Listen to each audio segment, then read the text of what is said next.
Tribuners, para oknum polisi ini akhirnya ditahan lantaran diduga menyiksa warga Ambon. Sejumlah oknum polisi yang diduga melakukan penyiksaan terhadap Karim Raharusun telah diamankan aparat Propam Polda Maluku. Keempat pelaku tersebut ialah Aibda MT, Bribda R, Bribda AP anggota Ditsamapta, dan Bribda FFDT anggota Brimob.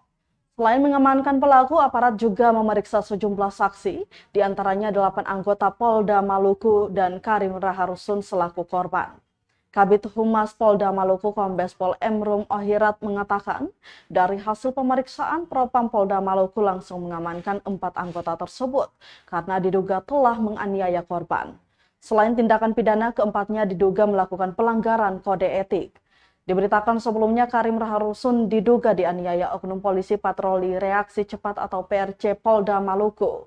Kepada tribunambon.com, kuasa hukum pelapor Sunardianto mengatakan Karim dianiaya oleh terlapor berinisial MT, oknum polisi berpangkat Aibda.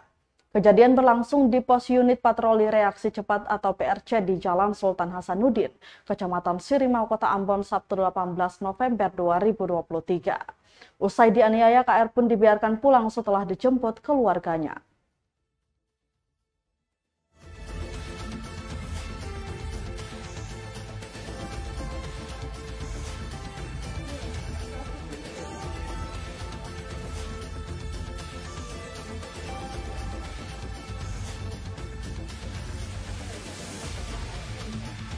Download Tribun X sekarang, menghadirkan lokal menjadi Indonesia.